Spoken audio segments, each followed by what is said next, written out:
தென்னாடுடைய சிவனே போற்றி, எண்ணற்றவர்க்கும் இறைவா போற்றி. திருச்சிற்றம்பலம்.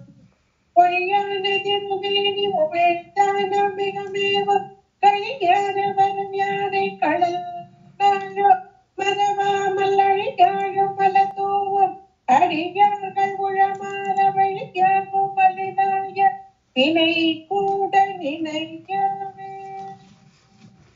திருச்சிற்றம்பலம். இல்லை குத்தபெருமான் திருவடியிலே சிறமேற்கொண்டு குருபாதம் படிங்க அடியவர் பெருமக்கள் பொற்பாதம் படிந்து இன்றைய திருப்பள்ளி எழுச்சி சிந்தனையிலே நமக்கெல்லாம் மணிக்க வாசக பெருமானால் அருளப்பட்ட இந்த திருவாசகம், அதுல உள்ள திருப்பள்ளி எழுச்சி எவ்வளவு ஒரு அருமையாக திரோதான சுத்தி என்பதாக, அதாவது ஆன்மாக்களுடைய பக்குவ இந்த நிலை, ஒரு பக்குவம் பெற்ற ஆன்மாக்கள் தான் இறைவனோடு ஒன்றிக்கும். இறைவனே குருவாக ஆச்சானாக வந்து இந்த ஆன்மாக்களை ஆட்கொள்கிறார் என்றால், குருவாக வந்த பின்பு குருவாக வந்து அதுவும் மானுட சட்டை தாங்கி வந்து நம் போன்ற சகல ஆன்மாக்களுக்கு மானுட சட்டை தாங்கி வந்து, இதுக்கு கூட மானை காட்டி மானை பிடிப்பது போல, பார்வை விலங்கு போல, அவருடைய வார்த்தைகளையே நிறைய இடங்களை சொல்வார். ஏன்னா தன்னை ஆட்கொண்டத அவ்வளவு அந்த ஆனந்த மேலீடு, இறைவனே வந்து தம்மை ஆட்கொண்ட நிலை அப்படின்றத அதை உணர்ந்து அனுபவிக்க ஆனந்த மேலீடு அதை வார்த்தைகளா சொல்லவே முடியாது. ஆனாலும் நம் போன்றவர்கள் வர வேண்டும், பக்குவ நிலைக்கு வர வேண்டும் என்பதற்காக அவர்கள் வார்த்தைகளாக்கி, அதனாலதான் திருவார்த்தை திருவாசகம் என்றெல்லாம் இது சொல்லப்படுகிறது. அந்த பக்குவ நிலை வரும்போதுதான் இறைவன் வருவார். இது ஒவ்வொன்றையும் பார்த்து போனோம்.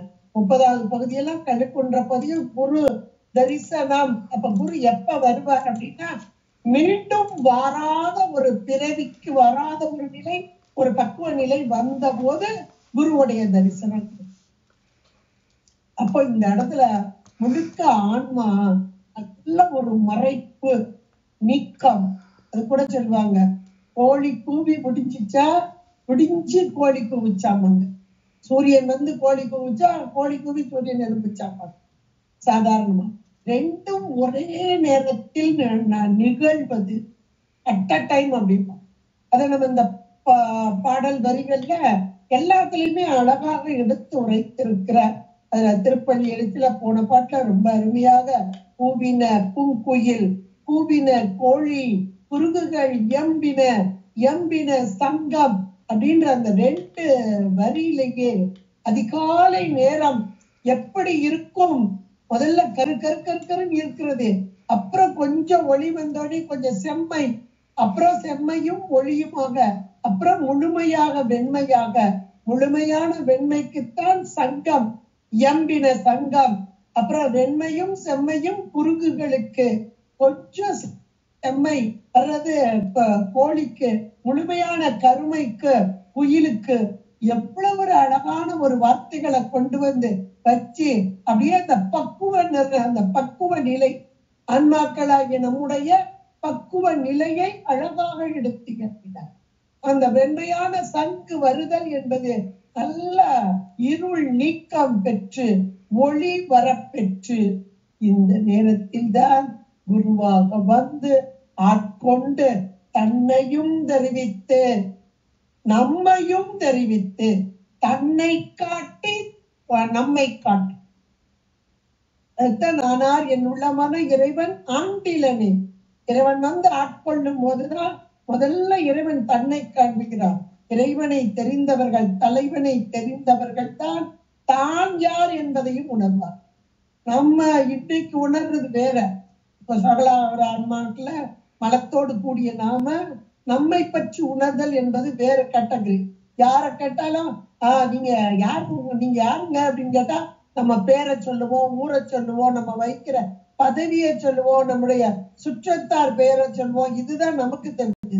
இதெல்லாம் எந்த கேட்டகரியில வருது? உடம்புக்கு வருது.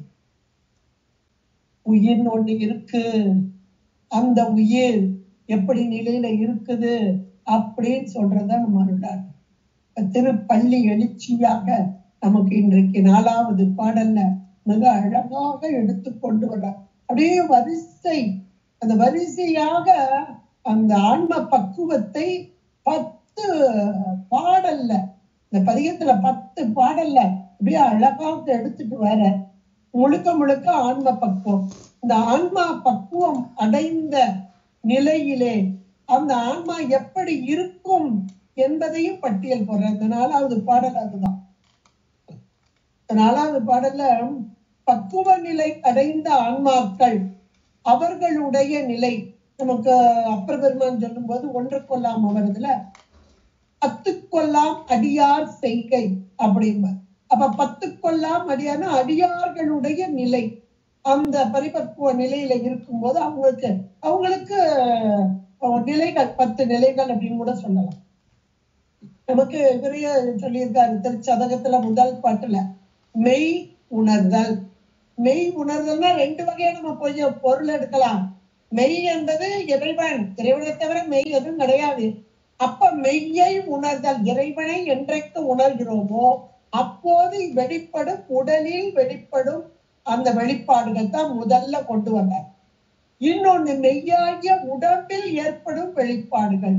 உடம்புக்கு பேர் ஒரு மெய் தானே, ஏன்னா இதுக்குள்ள இறைவன் ஒரு பொருள் இருக்கிற, அதனால இதுக்கு பேர் மெய்யும். இப்ப இந்த மெய்யில் ஏற்படும் இந்த உடம்பு, இந்த உடம்பை உணர்ந்து, உடம்பு ஜடப்பொருள் மாயிலிருந்து மாயின் காரியம் இதெல்லாம் உணர்தல். அப்ப மெய்யை உணர்தல், இந்த மெய்யில் உணர்தல், இது என்ன அப்படி எடுத்துக்கலாம் மெய்யை. அது இடையில அந்த ஒவ்வொரு வேற்றுமை உருவ போடுங்க, ஒவ்வொரு வேற்றுமை உருவ போடும்போது ஒவ்வொரு விதமா போடணும். மெய் உணர்தல் தான் அதுல கொடுத்துருக்காங்க. மெய்யை உணர்தல், மெய்யின் உணர்தல், மெய்யொடு உணர்தல், இப்படி ஒவ்வொரு வேற்றுமை உருவையும் போட்டு அது ஒவ்வொன்றுக்கும் என்ன பொருள் வருதுன்னு ஆச்சரியமா இருக்கும். அப்ப அவங்க அந்த நிலையில இருந்து அந்த பதிகத்தை தந்து இருக்கிறார்.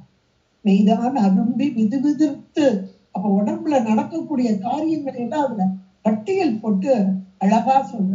இப்ப இந்த 4வது பாடல் பரிபக்குவம் அடைந்த ஆன்மா, அதாவது தனக்குள் இருக்கும் இறைவன், அதாவது உயிருக்கு உயிராக, அறிவுக்கு அறிவாக, மேலான பேரறிவாக பரம்பொருளான இறைவன் உயிரின் அறிவிலே நின்று இந்த உயிர்களுக்கு உதவும் உபகாரத்தை அது காட்டும் உபகாரமாக முதல் நிலை, காணும் உபகாரமாக அப்படியே மேலான நிலை பெருநஞ்சுக்கிறோம். இதை உணர்ந்த காணும் உபகாரத்தை உணர்தல் தான் பரிபக்கம், மேலான பரிபக்கம். முதல்ல சாமி இருக்கிறாருன்னா ஓரளவுக்கு நம்ம நம்பிக்கிறோம். ஆமா சாமி எங்கே இருக்கிறார், நம்மகிட்ட இருக்கார். தில்லை மூதூர் ஆடிய திருவடி பல்லு இதெல்லாம் அந்த அளவுல. ஆனா இறைவன் தான் எல்லாமாக நின்று எனக்கு எல்லா வகையிலும் உதவுகிறான் என்ற உணர்வு எப்ப வரும் அப்படின்னா இந்த மாயா சுத்தி, திரோதான சுத்தி, இவ்வளவு காலமும் தன்னை மறைத்து உலகத்தை காண்பித்து உலக போகங்களை அனுபவிக்க வைத்து இவையெல்லாம் ஜடப்பொருள், எனக்குரிய பொருள் அல்ல என்று நீக்கிய நிலையிலே இப்பொழுது தன்னை செலுத்தும் இறைவன் மெய் எங்கே இருக்கிறது, எனக்குள்ளே இருந்து நடத்துகிறோம்.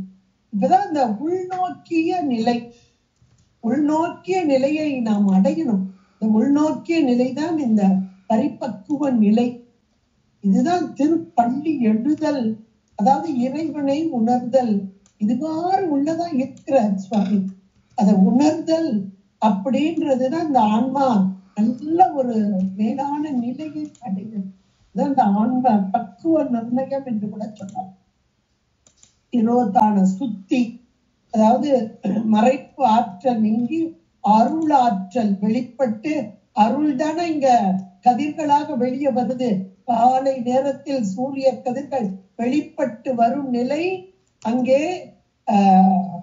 அதிகாலை நேரம் அப்படிங்கும்போ அந்த நேரத்துக்கு விடியல், அந்த காலை பொழுது விடிந்து இளம் கதிர்கள் எழுப்பும் அந்த நேரம், இதுதான் பள்ளி எழுதல் எழுச்சி. அப்ப சூரியன் என்பது சிவமாக, கதிர்கள் என்பது திருவருளாக. அப்ப அந்த திருவருள் வீழ்ச்சி, சக்தி நிபாதம், இது அத்தனையும் அப்படியே இதுல ஒவ்வொரு பாடல்லையும் வார்த்தைகளையும் வரிகளையும் வைத்து நமக்கு மணிவாசகர் அருமையாக எடுத்து சொல்கிறார். இப்ப இந்த 4வது பாடல்ல சொல்றாரு பாருங்க, இன்னிசை வீணையர் யாழினர் ஒருப்பார். இந்த முதல் வரியில இன்னிசை வீணையர் ஒருப்பார், இன்னிசை யாழினர் ஒருப்பார். அந்த இன்னிசைன்றது 2 பக்கமா கொண்டு கூட்டிக்கங்க. அப்ப ரொம்ப அழகான பொருள், அருமையான ஒரு பொருள் வரும். ஏன்னா இறைவனுக்கு பிடித்தமானது இசை. அந்த இசையை இசைத்து பாடுதல். இன்னொன்னு கருவிகளோடு கூடி, வாத்திய கருவிகள். இன்னைக்கும் பாருங்க, கைலாய வாத்தியம், சிவகணங்கள், இப்படி எல்லாம் நம்ம பாக்குறோம். கோவில்கள்ல விசேஷம் வந்துட்டு அப்படின்னா வாத்தியங்கள் முழங்கி கொண்டு முன்னாடி போகும், சாமிக்கு முன்னாடி போகும்.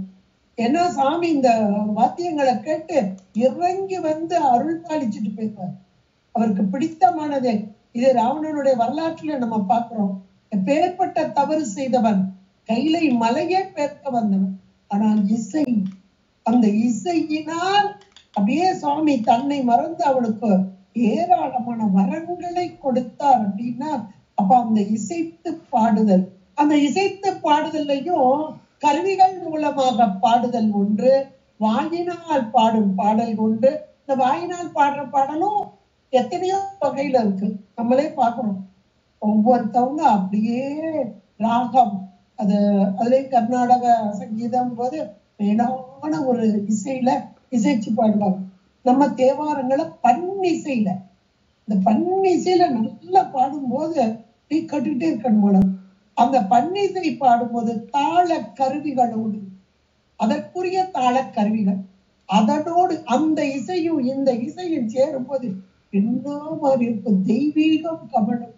அந்த இடம் முழுக்க அப்படியே சாணித்தியம் பெற்றுவிடும். இறைவனே வந்து முன்னாடி உட்கார்ந்துருவார். நம்ம கண்ணுக்கு தான் தெரியாது, அதனாலதானே பார்க்க முடியாது. முன்னாடி உட்கார்ந்துருவார்.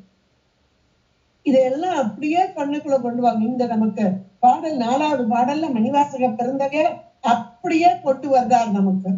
இன்னிசை வீணை, வீணை இசை, வீணையில் எழக்கூடிய நாதம் என்பது மிக மிக இனிமையானது. அந்த நரம்பு கருவியாக இருக்கக்கூடிய இசை, அந்த வீணை, அதிலிருந்து எழக்கூடிய நாதம் மிக, அது வந்து வீணை வாசிக்கிறதுக்கும் நுணுகிய அறிவு வேணும், நுண்ணறிவு. எல்லாரும் எல்லாம் வாசிக்க முடியாது. இன்னும் சொல்ல போனா எல்லாரும் சிறப்பாக வாசிக்கணும். அப்ப சிறப்பா வாசிக்கிறாங்க அப்படின்னா அந்த நுண்ணிய அறிவு, நுணுக்கமான ஒரு அறிவு உள்ளவர்கள் தான் வீணையை இன்னும் சொல்ல போனா இறைவனுடைய திருவருள் யாருக்கெல்லாம் கூடியதோ அவர்கள் தான் கையில எடுக்க முடியும். இந்த இடத்துல பக்குவம், பரிபக்குவம் அடைந்த ஆன்மாக்களுக்கு அந்த எப்படி இருக்கிறாங்களா, இன்னிசை வீணையர் ஒருப்பார். ஒரு பக்கம் இருந்து அவங்க வாசிச்சுட்டு இருக்காங்க, இன்னொரு பக்கம் யாழ், இந்த யாழ் கருவியிலிருந்து வரக்கூடிய இனிமையான ஓசை. இந்த நீலகண்ட யாழ்ப்பாண ஞானசம்பந்த பெருமானோடையே கூடியிருந்தவர். அவர் அப்படியே யாழ்ல வாசிப்பாரு. அவருடைய மனைவியார் மதங்க சூடாமணியார், அந்த அம்மை வாயால் இனிமையால் ரொம்ப இனிமையா பாடக்கூடியவங்களாம். 2 பேரும் உடனாகவே இருக்கிறார்கள். இதெல்லாம் பார்க்கும்போது அந்த யாழ் கருவி, அதிலிருந்து வரும் ஓசை நயம், எப்படி இவர் ஞானசம்பந்த பெருமான் இந்த பதிகங்களை பாட பாட யாழில் வைத்து அழகாக இசைத்து பாடுவாராம் நீலகண்ட யாழ்ப்பாணம். அது போல பாணபத்திரன் சதா காலமும் இறைவனை இசைத்து பாடிக்கொண்டே. இவங்களுக்கெல்லாம் சுவாமி எந்த அளவுக்கு வந்து உதவி செய்த, அது பாணபத்திரத்துலாம் வந்து அதை நினைக்கும் போது, திருவிளையாடல் புராணம் படிக்கும் போது எவ்வளவு நெருக்கமாக இருந்திருக்கிறார்கள் இறைவனோடு, எவ்வளவு நெருக்கமாக. பரிபக்குவம், நல்லா உணர்ந்தவர்கள், இறைவன் அருகில் இருப்பதை உணர்ந்து இறைவனோடு உரையாடியவர்கள், இறைவனோடு கலந்தவர்கள் என்று சொல்லலாம். இந்த பக்குவத்தை தான் இங்க எடுத்து வைக்கிறார். பக்குவ நிலையில் உள்ள ஆன்மாக்கள். இத கூட நம்ம இந்த பாடல ஒரு திருக்கோவிலுக்கு போறோம், அதிகாலை நேரம், திருப்பலி எழுச்சின்றது அங்க நடக்குது இல்லையா? அப்ப அந்த நேரத்துல ஒரு பக்கம் நல்ல வீணை இசை, ஒரு பக்கம் யாழ், இப்படி எல்லாம் பாடல் நல்ல பாடல் பாடக்கூடியவர்கள் இப்படி எல்லாம் சொல்லி, ஏன்னா இந்த முதல் 2 வரி பார்க்க அப்படியே அந்த பக்குவத்தில் உள்ள ஆன்மாக்கள் என்னென்ன நிலையில இருக்கிறாங்க அப்படின்றத அழகா அந்த முதல் 2 வரியில, அதுக்கப்புறம் 2 வரி, 4 வரி என்னென்ன பக்குவத்துல இந்த ஆன்மாக்கள், அதாவது அதிகாலையில் வரக்கூடிய இறைவனை தொழுது வணங்குவதற்காக அதிகாலை நேரம் இப்ப திருவணந்தல் அப்படிம்பாங்க. காலையில வரக்கூடிய அந்த இறை வழிபாடுன்றது ரொம்ப மேலான ஒன்று. அதிகாலையிலே இறைவனை பள்ளி எழுப்புதல், அது காலையில சுத்தம் படுத்தி இறைவன்கிட்ட போய் நின்று பாடுறது, இறைவனோடு சேர்ந்து சுத்தி வர்றது, அம்பாளையும் சேர்த்து வச்சு, அப்புறம் அந்த நிகழ்ச்சியே பார்க்கறதுக்கு நல்லா இருக்கும், ரொம்ப ரொம்ப நல்லா இருக்கும். அந்த நிகழ்ச்சிய கோவில்ல நடக்கக்கூடிய அதிகாலை திரு பள்ளி எழுச்சி, அதனை நம்முடைய கண் முன்பாக கொண்டு வருகிறார் மணிவாசகர். அதோடு அங்க மட்டும் இல்ல, இங்கே நம்மிடையே நடக்கக்கூடிய, நம்முடைய அறிவிலே நடக்கக்கூடிய அந்த பரிபக்குவத்தையும் அழகாக எடுத்து நிற்கிறார். ஏன்னா இந்த பாடல்லாம் சாதாரணமானது இல்லை, வெளியே பார்த்து பாடினது இல்லை, உள்நோக்கிய ஒவ்வொரு உள்ளத்தையும் ஆன்மாவையும் அப்படியே தைத்து கிழிச்சு தூக்கணும், இருளை கிழித்து தூக்கணும். ஞானவாள் ஏந்து மையர் நாத பறை அரைமை. அதுல அந்த பாட்டை திரும்ப திரும்ப சொல்லி பாருங்க, உங்களுக்கு நிறைய புரியும், சாமி புரிய வைப்பார். அப்படியே பெரிய ஞான வாழ் கொண்டு இந்த இருளை கிழிப்பது போல. சூரியன் அப்படிதானே வருது, அப்படியே ஆகாயம் இருண்டு போய் இருக்கு, அந்த ஒரு கற்றை வெளியே வந்த மாத்திரத்துல அப்படியே செந்நிறத்தில் ஒரு கற்றை வந்த மாத்திரத்தில் இருள் கிழிக்கப்படுகிறது. இதே போல ஆன்மாவில் இருண்டு இருக்கும் அந்த மலம், ஆணவ மலம், அது கிழித்து எரிய வேண்டும் என்றால் ஞான வாழ். அப்படியே கூட நீங்க திருவெண்பாவில உள்ள அந்த செய்த பிழையே சேவடியே கைத்தோழுது உய்யும் வகையன் உயிர் பரியேன் பையத்து. பையத்துன்னா உலகம், உலகம் இல்ல, உலகத்தில் உள்ள மானுடர்களாகியன்னா நம்முடைய அறிவு. உலகம் என்பது இங்கு ஆகுவேராக உயிர்களுக்கு இருந்து உரையுள் வேல் மடுத்து என் சிந்தனைக்கே கொத்தான்.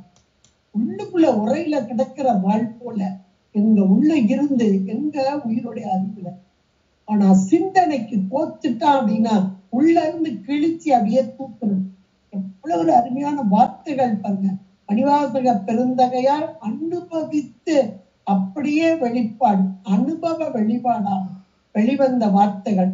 இங்க ஒரு புறம் இன்னிசை வீணையராக அதிலிருந்து எழக்கூடிய அந்த நாதம், இனிமையான அந்த ஓசை, அதிலே இறைவனை மயக்கிய வண்ணமாக இருக்கும் ஒரு பக்குவ ஆன்மாக்கள்.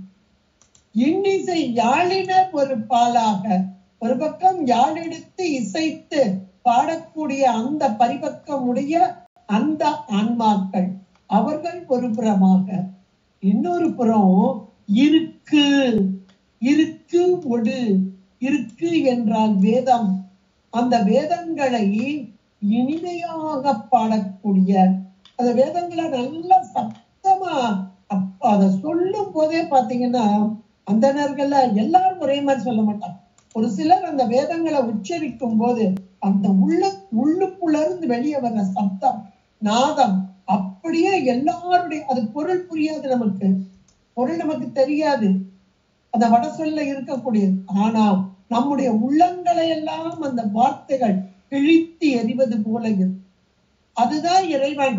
அந்த இருக்கோடு அதிகாலை நேரத்திலே அந்த அந்தணர்கள், அவர்கள் தான் அந்த வேதத்துக்கு உரியவர்கள்.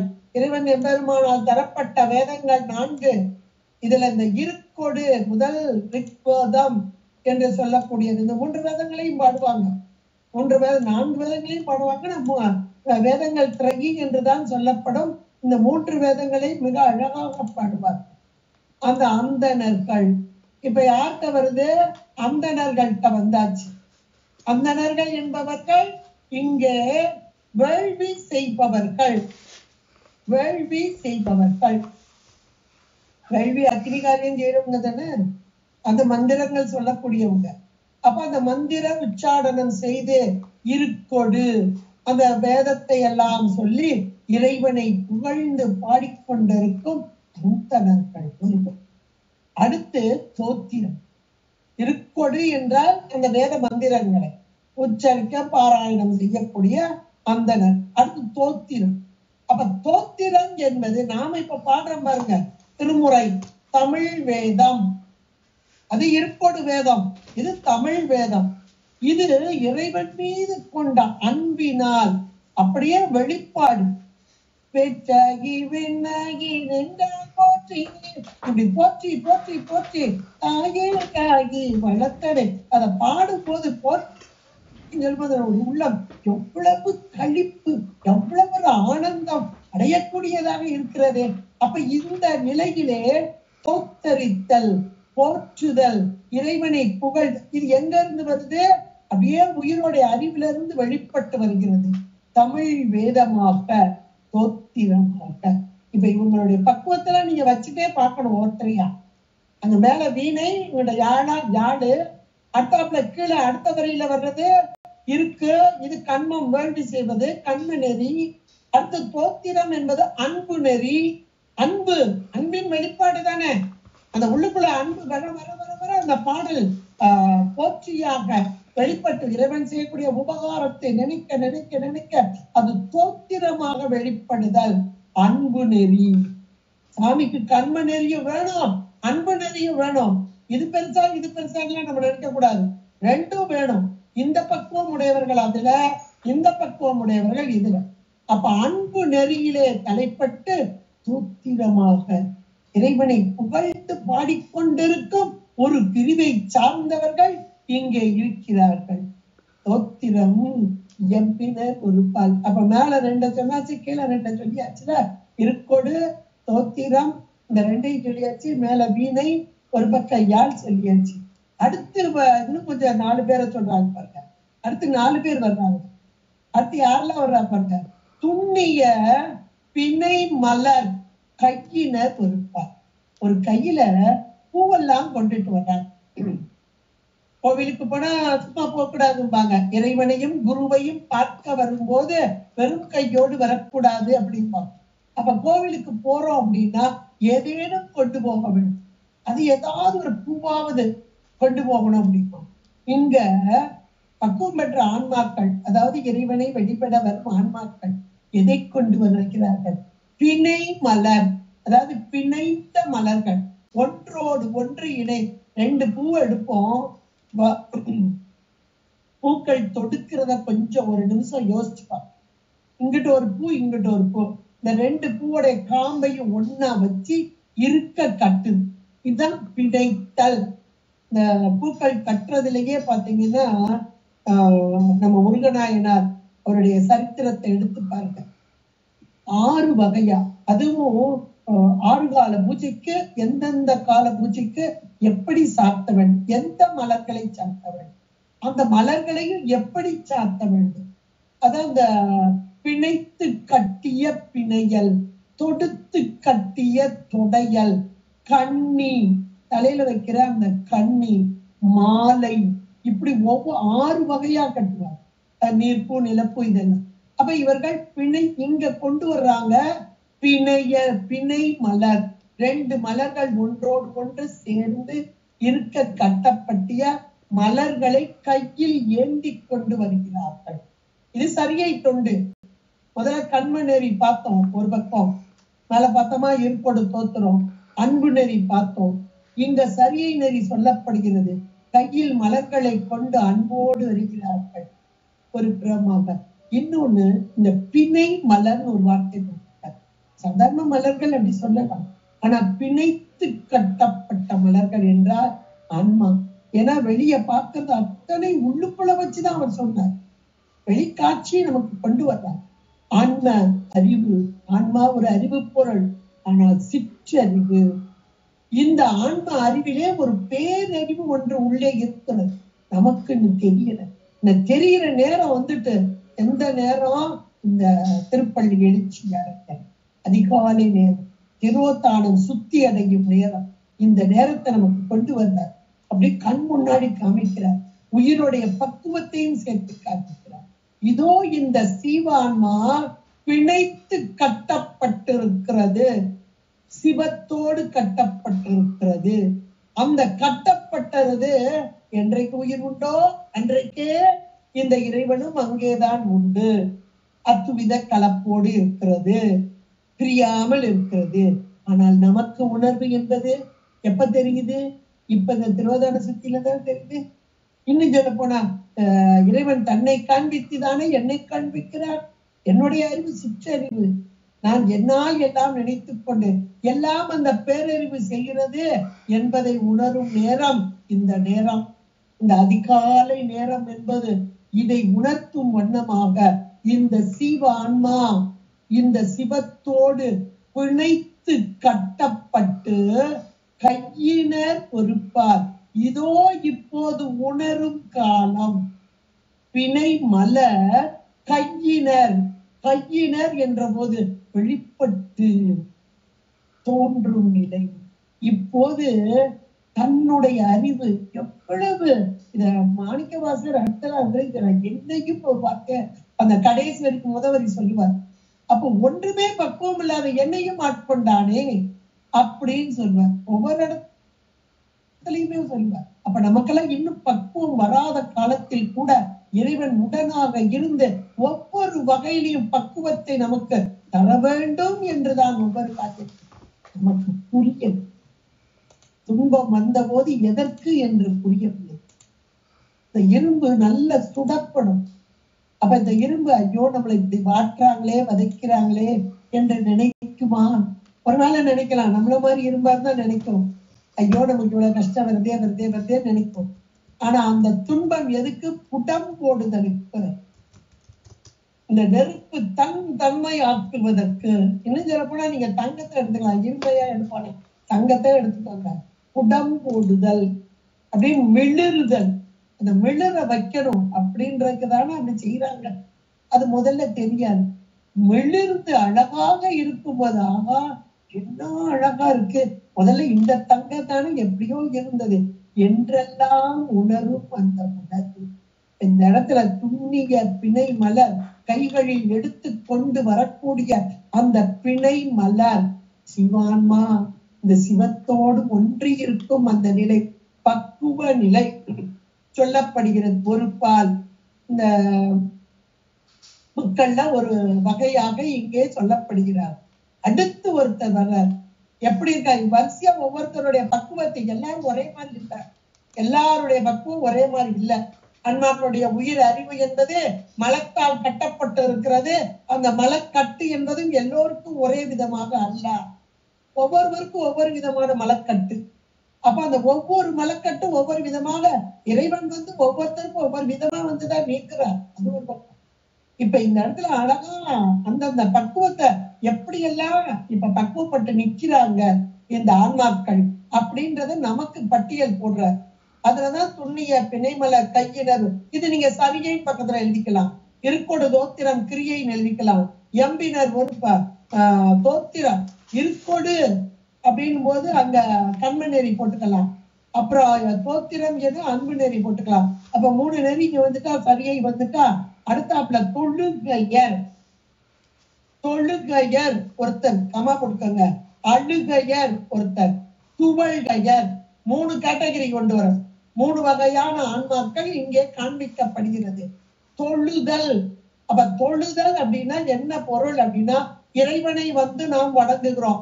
வந்தோடனே நேரா கோயிலுக்குள்ள வருவோம். கோயிலுக்குள்ள உள்ள வரும்போதே வெளியே இருக்கிற தூள கோபுரம் என்று சொல்லக்கூடிய வெளியே உள்ள அந்த கோபுரத்தை வணங்கிட்டு உள்ள வாங்க. இதான் தூளலிங்கம் அப்படிம்பாங்க. அந்த கோயில் வாயிலில் பிச்சனாக்கினாம்பார். கோயில் வாசல்ல வரும்போது அந்த தூளலிங்கம் பார்க்கும் போதே அப்படி பித்து கொண்டது மனம். அப்படின்னா பித்துனா அன்பினால் அப்படியே நெக்கு நெக்கு உருகுறதுப்பாங்க இல்லையா, அந்த உருக்கம். எப்போ உருக்கம் வரும்? உள்ளுக்குள்ள இருக்க பொருளுடைய தன்மை தெரிஞ்சால் உருக்கம் வரும். தன்மை தெரியாம உருக்கம் வராது. அது செய்யற உபகாரத்தை நினைச்சா உருக்கம் வரும். அப்ப வெளியே இருக்கிற அந்த தூள கோபுரம், தூள லிங்கத்தை அதான் கோயில் வாயிலில் பிச்சனாக்கினார் அப்படின்னு அழகான வார்த்தையை கொடுப்பார். இப்ப இந்த இடத்துல தொழுகையர், தொழுதல், அப்புறம் உள்ள வருவோம், கோயிலுக்குள்ள வருவோம். கோயிலுக்குள்ள வரும்போது அந்த கொடிமரத்துக்கு முன்பாக பலிபீடத்துக்கு அருகில் கொஞ்சம் தள்ளி அப்படியே கீழே விழுந்து, அது பெண்களாக இருந்தால் பஞ்சாட்கர நமஸ்காரம், ஆண்களாக அட்டாங்க நமஸ்காரம், இப்படி எல்லாம் உண்டு. 5 கருவிதான் கீழே படணும். அவங்க அப்படி நீண்ட நெடுஞ்சான் கிடையாக அவர்கள் கீழே விழ வேண்டும், விழுந்து வணங்க வேண்டும். இதெல்லாம் ஒரு விதி. அப்படி வணங்க வேண்டும் என்பது கோவில்ல இப்படி முதல்ல வணங்குதல். அப்ப இந்த வணங்கும் போதே தொழுதல், வணங்குதல், இப்படிப்பட்ட ஒரு நிலை. அப்ப அந்த நிலை எப்படி, அந்த ஆன்மாக்களுடைய நிலை என்னன்னா, எல்லாம் உன்னுடையது, என்னுடையது எதுவும் கிடையாது. இந்த முழுக்க இந்த எண்ணம் வந்துரும். நீ ஆண்டான், நான் அடிமை. இதோ இந்த உடம்பு கொடுத்திருக்க, இந்த உடம்போடு இந்த ஆன்மா உள்ள வெளியே உள்ள வருது, உன்னை நாடி வருகிறேன், அத்தனையும் உன்னுடைய உடைமை அப்படின்ற அந்த உணர்வு மேலோங்க. இதெல்லாம் ஒரு பக்குவம். கோயிலுக்குள்ள நுழையும் போது இந்த உணர்வு நமக்கு வந்துடும்.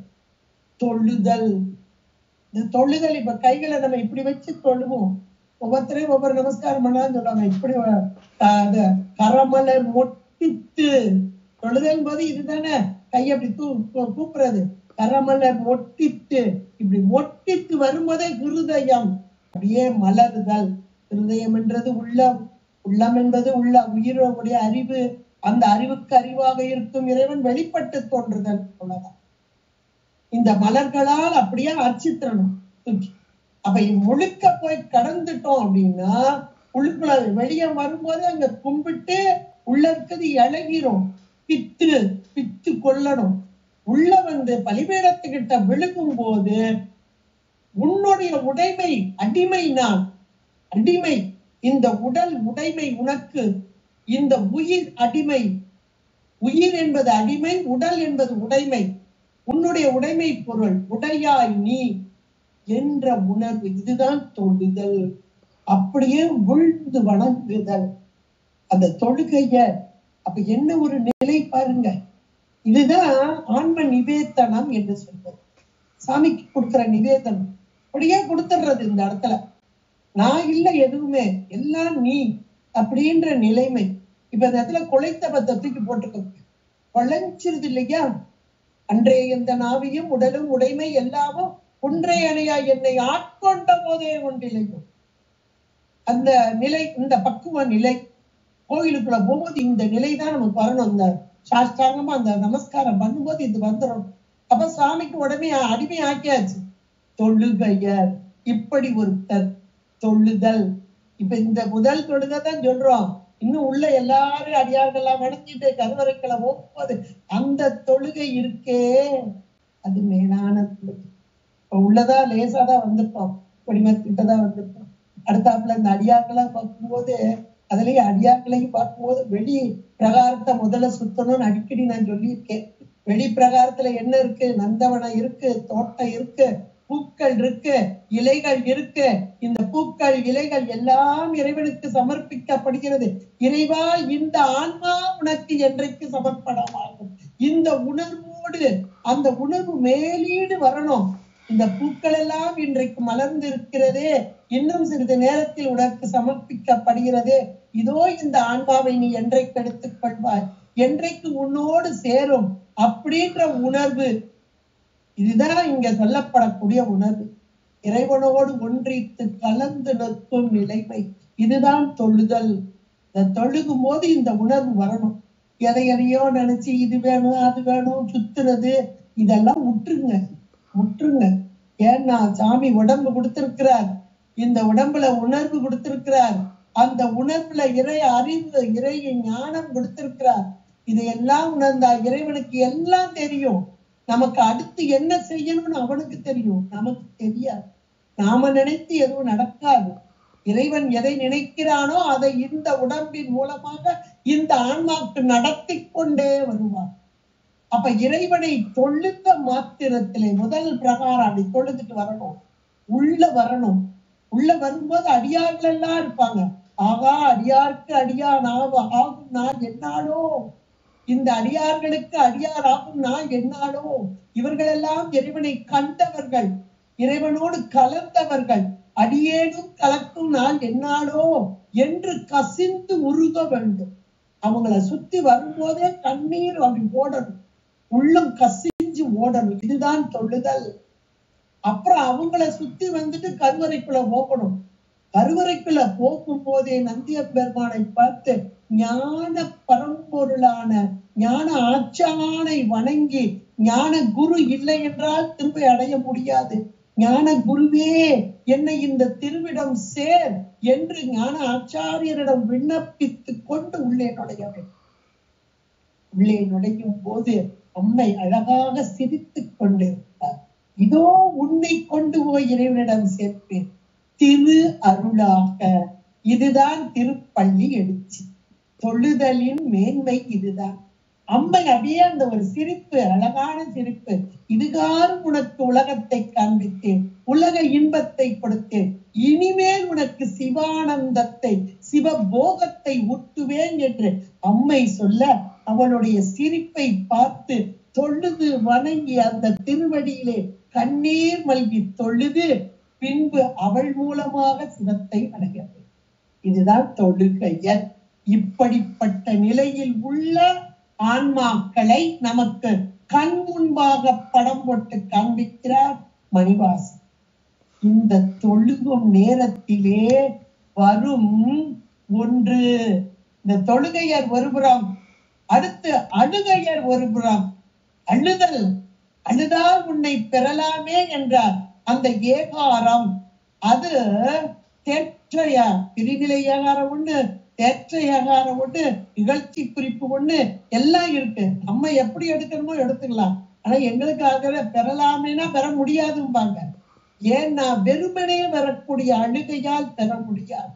அப்ப எப்படிப்பட்ட அழுகை வர வேண்டும் என்பதை மணிவாசகரை சொல்றார். முதல் 2 வரியை எடுத்து பாருங்க. அதன் மூலம் இந்த அழுகை வரணுமா?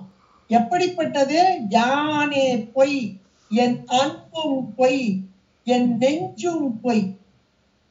யானே பொய்னா இந்த உடம்பு பொய், தோன்றி நின்று அழியும் மாயா காரியம்.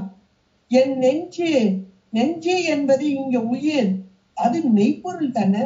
அது என்னங்க பொய்ப்பொருள் சொல்றது? பொய்னா தோன்றி நின்று அழித்திருமே என்றார். இந்த உயிர் சார்ந்ததன் வண்ணம் உடலோடு கூடி இதுகாரும் உலக இன்பத்தை தானே அனுபவித்தது. உயிர்க்கு உயிராக இங்கே என்னை செலுத்தும் பொருள் என்னோடு இருக்கிறது என்பதை அறியாத உயிராக இருந்தது. அப்ப அது பொய்த்தானே. யானே பொய், என் நெஞ்சும் பொய், என் அன்பும் பொய். நான் சாமிகிட்ட எவ்வளவு அன்பு வச்சிருக்கேன் தெரியுமா? தினந்தோறும் கோயிலுக்கு போவேன், தினந்தோறும் சாமி கும்பிடுவேன், தினந்தோறும் பூ கட்டி போடுவேன். இது ஒரு அன்பின் வெளிப்பாடு என்று நான் இதுகாரும் நினைத்துக் கொண்டிருக்கேன். ஆனால் இந்த செய்கைகளுக்கெல்லாம் ஒரு பின்னாக ஒரு எண்ணம் என்னோட வந்தது. சாமி என்னை நல்லா வைப்பா, சாமி இந்த கஷ்டத்தை நீக்கி கொடுப்பா, சாமி நான் நல்லா வரணும்பா. அப்ப என்னிடம் ஒரு எதிர்பார்ப்போடு காமிய பலன், ஒரு விருப்பம், என்னுடைய விருப்பம் அதிலே ஊடாக வந்தது. அது உலக விருப்பமாக இருந்ததே, உன்னை அடைய வேண்டும் என்ற விருப்பம் இல்லையே. அதைத்தான் அந்த அழகா சொல்ற. என் அன்பும் பொய், நான் உண்மையில் வைத்த அன்பும் பொய். ஆனாலும் கூட நீ என்னை ஆட்கொண்டாய், அதனால் கசிந்து அழுதல். வினையே அழுதால். அப்ப இந்த இடத்துல அழுகை என்பது மாணிக்கவாசகருக்கு எப்படி இருந்தது? இந்த உடம்பு பொய்யான உடம்போடு கூடி உன்னை அடைய வேண்டும் என்ற எண்ணம் கூட இல்லாமல், உண்மை அன்பு இல்லாமல் இருக்கக்கூடிய உயிராகிய ஆன்மாவாகிய எனக்கு, ஆனாலும் உன் மீது ஒரு அன்பு, உன்னை அடைய வேண்டும் என்ற எண்ணம் ஒரு துளி இருக்கிறது. இல்லாமல இல்ல, இருக்கிறது. அதனால் ஒரு அழுகை வருகிறது. வினையேன் அழுதால், அந்த அழுகை வந்தால் உன்னை நான் பெறலாமே. அந்த உள்ளம் கசியும் போது அந்த வெளிப்பாடு கண்களிலே வரும். இது உலகியல்லையும் நம்ம நல்லா பார்க்கலாம். ஏதோ ஒரு மனசு கவலைதான் தன்னால கண்ணு கொட்டு கொட்டுன்னு கொட்டும். மனசுக்குள்ள ஏதோ ஒரு வீட்டுல ஒரு துன்பம் வந்திருக்கும் அவங்களுக்கு. இப்ப பாருங்க, நம்ம சாதாரணமா பேசிட்டு இருக்கும் போது ஒரு வார்த்தை சொல்லுவோம், வீட்டுல இருக்க கஷ்டத்தெல்லாம் சேர்த்து வச்சு பொல கொட்டிடுவாங்க. உண்மையிலேயே நம்ம சொந்த வார்த்தைக்கு அழுகிற அழுகை தான். ஏற்கனவே உள்ளுக்குள்ள டம்பாட் பெட்டிக்குள்ள இருக்கும். நம்ம சொன்ன வார்த்தை சேர்ந்து போய் உள்ள தச்சோடையும் தமக்குன்னு எல்லாம் சேர்த்து கொட்டு கொட்டுன்னு கொட்டி. இதே போல இங்க இறைவன் உள்ளத்திற்குள்ளே அவர்கள் கண்டார்கள், அனுபவித்தார்கள். ஆனாலும் வெளிப்பட்டு சொல்ல முடியல. மாணிக்கவாசகர் அந்த நிலைய, அந்த ஆன்மாக்களுடைய நிலைய இவரும் அனுபவிச்சதுனாலதான் சொல்றார். அழுகைய அப்படியே கண்ணீர் மல்குகிறது. மெய்தான் அரும்பி விதிவிதித்து உன் விரையார் கலக்கு கைதான் தலை வைத்து கண்ணீர் ததும்பி. அந்த கை தலை மேல வைக்கிறாங்க. வச்ச மாத்திரத்துல கண்ணீர் ததும்பி வெதும்பி உள்ளம். இந்த நேரத்துலதான் பொய்தான் தவிர்த்து, பொய் என்பது இந்த உடல், இந்த உலகம் அத்தனையும் பொய், நீ மட்டும்தான் மெய், உன்னை நான் அடைய வேண்டும் என்ற உணர்வு மேலோங்குதல். அப்படிப்பட்ட அழுகை. இந்த அழுகையிலே நிறைய இருக்கு. இந்த கடவுளும் கண்ணீரும் பட ஆறுமுகம் நல்லா தான் பேசினான். கண்ணீர் அப்படின்னு ஒவ்வொருத்தருக்கும் ஒவ்வொரு விதமான அழுகை. ஞானசம்பந்த பெருமான் சொல்றார், காதலாகி கசிந்த கண்ணீர் மல்கி ஓதுவார். அப்ப ஓதுதல் அப்படின்னும் போது இந்த இறைவனுடைய தோத்திர பாடல்களை நம்ம அப்பதே பார்த்தோம். அந்த தோத்திரங்கள் இறைவனை போற்றி புகழ்ந்து பாடும் போது அப்படியே உள்ளத்திற்குள் இருக்கும் இறைவனை உணர்ந்து, அந்த ஓதும் போது பொருள் உணர்தல். பொருள் உணர்ந்து சொல்றதுக்கு பேர் தான் ஓதுதல். இல்லைன்னா சொல்லுதல் தான் பேரு. சொல்லுதல் பேர். சொல்லுதல், பேசுதல், பாடுதல் பேர். ஓதுதல் போது அதனுடைய பொருளை உணர்தல். பொருள் எது? சிவம். அப்ப அந்த சிவத்தை உணரும் போது அந்த காதல் ஆகி கசிந்து கண்ணீர் மல்கி ஓதுவார் தம்மை அப்படின்ற ஞானசம்பந்த பெருமான் நம்ம எவ்வளவு ஒரு மேலான வார்த்தைகள் பார்த்தோம். அப்ப அந்த பாடலை பாடும்போது, தோத்திர பாடல்களை பாடும்போது அப்படியே கசிந்து உருகுதல். இதெல்லாம் நம்ம திருமுறைகள்ல நிறைய இடங்கள்ல நம்ம பார்க்கிறோம். அப்போ இறைவனை துதித்து பாடும்போது அப்போது வரும் ஒரு அழுகை. அழுகையே சாதாரணமா வர்றது, உலகியல்ல வர்ற அழுகை எத்தனையோ இருக்கு. இறைவனை நான் அடைய வேண்டும், நான் இன்னும் அடையாமல் இருக்கிறேனே, இவர்களெல்லாம் இங்கே இறைவனோடு கலந்தார்கள், நான் இன்னும் கலக்கவில்லையே என்ற அந்த அழுகை. அப்படிப்பட்ட அழுகையர்கள் ஒரு பாலாக. அப்ப தொழுகையர் ஒரு பாலாக, அழுகையர் ஒரு பாலாக. அடுத்து ஒருத்தரை காமிக்கிறார், துவழ்கையர். ஒவ்வொட்டு விழுந்துட்டாங்க. இது மேலான நிலை என்று சொல்லலாம். இன்னும் மேலான நிலை. தொழுதலாவது நல்லா ஸ்ட்ரெயிட்டா வந்து உள்ள வந்து இப்படி படங்குறது. உள்ளுக்குள்ள அந்த கசிந்து நெருந்தாலும் அப்படியே நெகிழ்ந்தாலும் இந்த கைகள் கூப்பி தலை வணங்கி அந்த தொழுகையிலேயே தொழுதல் அப்படின்பது கைகள் மட்டும் இல்ல, தலை. ஏன்னா என்சான் உடம்புக்கு சிரசே பிரதானம். இந்த சிரசு அப்படியே பணியணும், பணிந்து தொழுகணும். அதான் அந்த அங்க மாலை நமக்கு கொடுத்திருக்கிறார் அப்பர் பெருமான். இந்த அங்க மாலையை தினசரி பாராயணம் பண்ணுங்க. பண்ண பண்ண பண்ண நாம எப்படி வழிபாடு செய்யணும்ன்றது நமக்கு தெரியும். இந்த சிரசு வர இந்த கண்கள் ஒவ்வொரு உறுப்புமே இறை வழிபாட்டில் எப்படி இருக்க வேண்டும் அப்படின்றத நமக்கு அழகாக எடுத்து சொல்கிறது. இப்ப இந்த இடத்துல துவழ்கையர். அப்ப இந்த துவழ்கையர் சொல்லும் போதே உங்களுக்கு திருவெம்பாவை வந்துடணும். அந்த முதல் பாட்டு வந்துடணும். அதுல அழகா சொல்றார் பாருங்க, ஆதியும் அந்தமும் இல்ல அரும்பெருஞ்சோதியை யாம் பாட கேட்டேயும் வாழ் தடம் கண் மாதே. அந்த வாழ் தடம் கண் அப்படின்னு சொல்லும் போதே அழகான பெரிய கண்களை உடைய பெண்ணே என்பது மட்டுமல்ல, ஆன்மாக்கள். பெண் என்றால் பசுக்கள். இந்த பசுக்கள் அறிவுடைய பொருள். இப்போ இந்த ஆன்மா ஒரு பரிபக்குவம் அடைந்தது. அதான் வாழ் தடம் கண், கூர்த்ததான கூர்த்த மெய்ஞானத்தால். அப்ப அந்த திருவருளோடு கூடியது. வாழ் தடம் கண் மாதே வளருதியோ, உறங்கிக் கொண்டிருக்கிறாயா என்று கேட்டுவிட்டு, வன் செவியோ நின் செவிதான் மா தேவன் வாக்கழல்கள் வாழ்த்திய வாழ்த்து ஒளி போய். அந்த இறைவன் எம்பெருமானை பற்றி இதோ இந்த பக்குவம் பெற்ற அடியார்கள் பாடிக்கொண்டு வருகிறார்கள். இந்த வாழ்த்து ஒளி போய் வீதி வாய் கட்டலுமே விம்மி விம்மி மெய் மறந்து. இதுல 3 வகையான பெண்கள் சொல்லப்படாது. இது பக்குவ நிலை. அந்த பக்குவ நிலையில ஒரு பெண் பாடிக்கொண்டு வருகிறாள். அல்ல பக்குவம் பெற்ற பெண் தான் இவள். இங்கே இறைவனை துதித்து பாடிக்கொண்டு வருகிறாள். இந்த பாடலை கட்ட மாத்திரத்திலே வீதிவாய் கட்டலுமே விம்மி விம்மி மெய் மறந்து. அப்படியே விம்முதல் பொறுமுதல் நம்ம அப்ப பார்த்தோம் இல்லையா, அழுகையர் தொழுகையர் இதெல்லாம் வந்துடும் அதுல கேட்டகரியில. விம்மி விம்மி மெய் மறந்து போதாரம் அப்படி ஒரு கேட்டகரி. அடுத்து இன்னொரு கேட்டகரி, அதாவது இன்னொரு வகையான ஆன்மாக்களா போது ஆர் அமளியின் மேல் நின்றும் புரண்டு இங்கும் ஏதேனும் ஆகா. அந்த வார்த்தையை நல்லா திரும்ப திரும்ப படிங்க. அவ தூங்கிக்கிட்டு இருக்கா அப்படிம்பாங்க. அப்படி இல்ல. போது ஆர் அமளி. போதுன்னா மலர் படுக்கை, ஆர்னா அழகு, அமளி என்றால் இங்க படுக்கை. இங்கே படுக்கை என்பது நல்ல உலக போகத்தை தரக்கூடிய இந்த உலக இன்பம். இந்த உலகத்தோடு உடம்போடு கூடி இருந்தாலும் போது ஆர் அமளியின் மேல் நின்றும் புரண்டு இங்கன். இந்த உலகத்தோடு உடம்போடு வாழ்ந்து கொண்டு இருந்தாலும் ஏதேனும் ஆகாள். அடுத்த வார்த்தையோட சேர்த்து கொடுக்க ஈஸியா புரியும். ஏதேனும் ஆகாள் என்றால் உலக போகத்தை அவள் அனுபவிக்கவில்லை, அப்படியே மூச்சை அடைத்து கிடக்கிறாள். ஏதேனும் ஆகாள் கிடந்தாள். அப்ப பரிபக்குவம் உள்ள ஆன்மா ஒன்று பாடிக்கொண்டு வருகிறது. அதை கேட்டு விம்மி விம்மி பொருதுகிறது ஒரு ஆன்மா ஒன்று. அப்படியே இந்த படுக்கை என்பது உலக படுக்கையில் ஒட்டாமல் ஏதேனும் ஆகாள் கிடந்தாள் என்ற மாத்திரத்திலே உலக போகம் அவளுக்கு வரவில்லை, சிவபோகத்திலே கிடந்தாள். இந்த வார்த்தை தான் துவள் கையர். துவண்டு விழுந்துட்டாங்க. ஐயோ பாவம் துவண்டு விழுந்து போச்சுப்பா, பச்சை பிள்ளை துவண்டுட்டுப்பா அப்படின்னா அப்படியே விழுந்துறது. இங்கே இறைவனோடு சேர்ந்த அந்த மயக்கம், உலக மயக்கம் நீங்கியது, இறைவனிடம் பித்து கொண்டது, அதனால் இங்கே துவண்டது.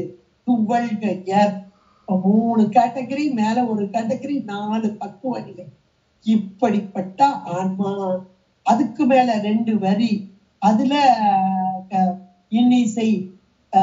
இன்னிசை வீணையர் ஒருப்பால், இன்னிசை யாழினர் ஒருப்பால். இதுவும் கூட ஒரு பக்குவ நிலை.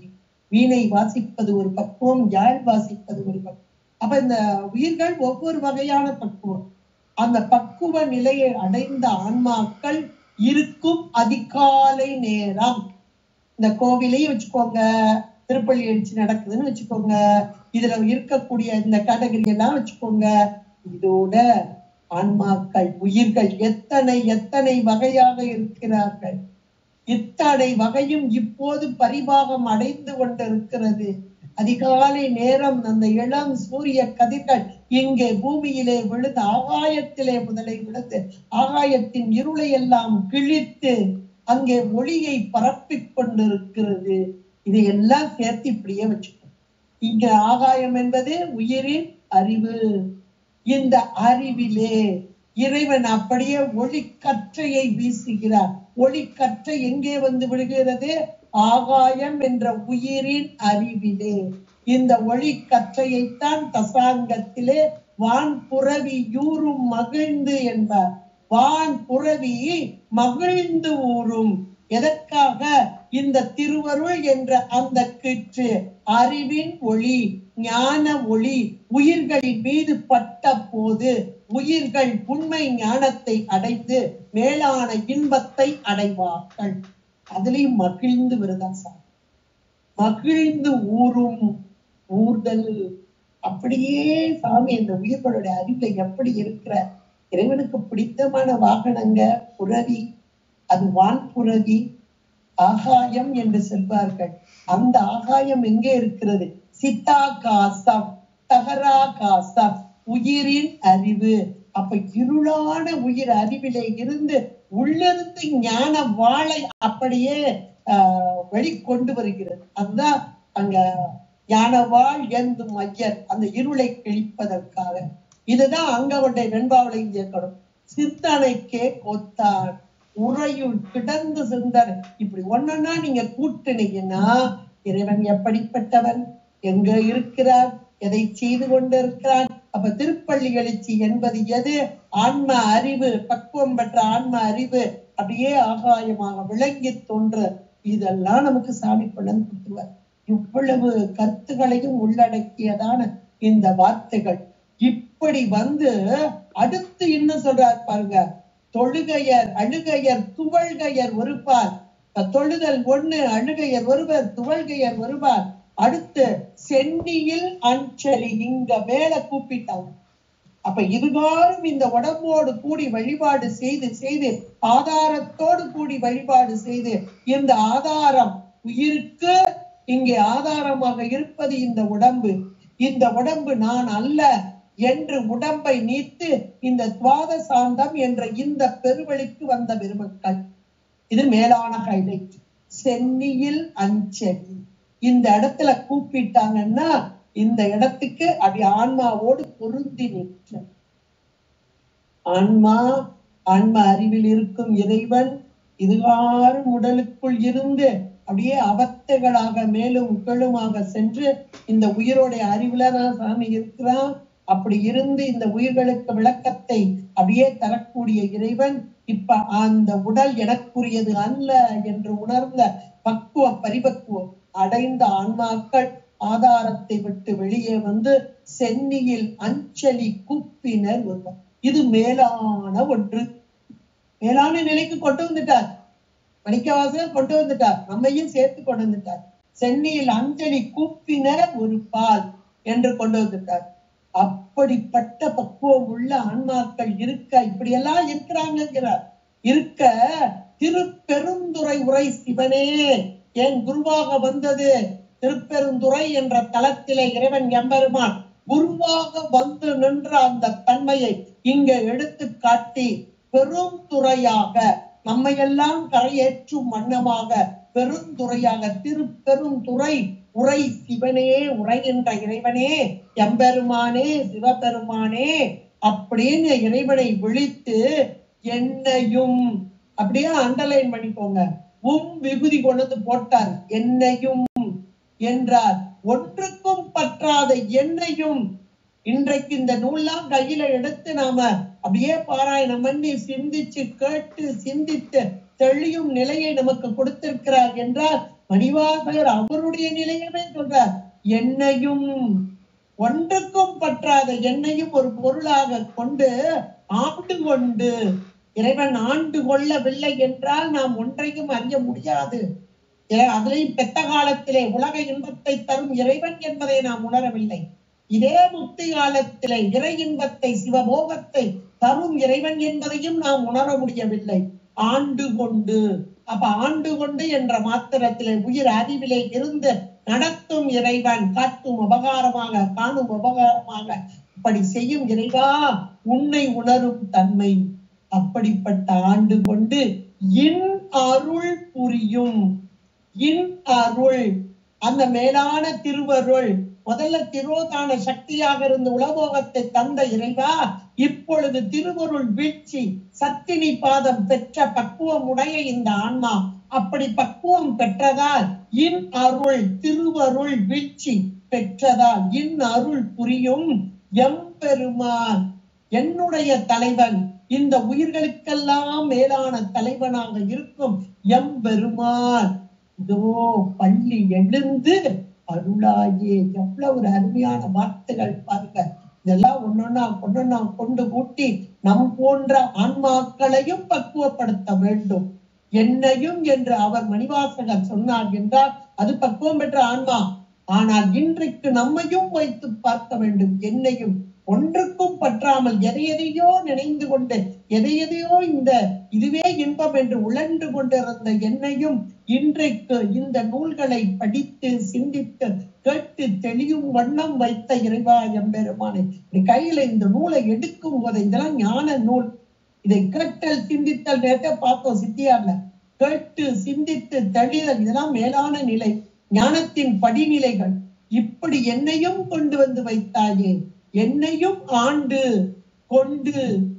கொண்டு உள்ளதா இருந்து செலுத்துற ஆனா என்னையும் ஒரு பொருளாக கொண்டு இங்கே ஆண்டு கொண்டு அருள் அந்த திருவருள் வீழ்ச்சியை எனக்கு கொடுத்தாயே என் தலைவனே, என் உயிருக்கு தலைவனே, எம் பெருமானே, பள்ளி எழுந்தருளாயே. இதோ இந்த ஆன்மா பக்குவம் அடையும் நிலையில தானே நீ வந்திருக்க, திருப்பெருந்துறை இறைவனா வந்திருக்க. அப்ப குரு வந்த மாத்திரத்திலே இதோ உன்னை காட்டி என்னை காட்டி, உன்னை காட்டி என்னை காட்டி. இப்ப சிவன் சூரியனுடைய கதிர்கள் வெளி வந்த மாத்திரத்தில் அந்த கதிர்கள் வழியாக பார்த்தால் சூரியனை பார்க்கலாம். அது போல திருவருள் வீழ்ச்சி, அந்த திருவருளில் அருளினாலே அவனை சிவத்தை காணலாம், அவன் அருளாலே அவன் தாழ் வணங்கலாம். அதைத்தான் இங்கே அருள் புரியும் எம்பெருமான் பள்ளி எழுந்தருளாயே என்று திரோதான சுத்தியாக மறைப்பு ஆற்றல் நீங்கிய நிலையிலே மேலான அந்த திருவருள் வீழ்ச்சி, அந்த கதிரவன் ஒளி பட்ட மாத்திரத்திலே கதிரவனை காணும் இன்பம் அடையும் உலக மக்களை போல இந்த திருவருள் வீழ்ச்சியால் அந்த சிவ போகத்தை அனுபவிக்கும் ஆன்மாக்களின் பக்குவ நிலையை அழகான இந்த பாடலில் நமக்கு பட்டியலிட்டு காண்பிக்கிறார் மணிவாசக பெருந்தகையார். இனிமேல் திருப்பள்ளி எழுச்சி பாடும்போது அப்படியே கண்கள்ல பொழியனும் நீர், அழுகணும், துவளனும், இந்த நிலையெல்லாம் நமக்கு வர வேண்டும் என்று சொல்லிக்கொண்டு மணிவாசக பெருந்தகையார் குருவாக வந்த ஆட்கொண்டு அவரை ஆட்கொண்டு போல நம்மையும் ஆட்கொண்டு நமக்கும் இன்னருள் புரிய வேண்டும் கேட்டுக்கொண்டு இறைவனை விண்ணப்பமாக வைத்து இவ்வளவு நன்றி, வணக்கம். திருச்சிற்றம்பலம். பார்வதி பதே மகாதேவ. தென்னாடுடைய சிவனே போற்றி, எந்நாட்களுக்கும் நிறைவா போற்றி. நன்றி நன்றி நன்றி.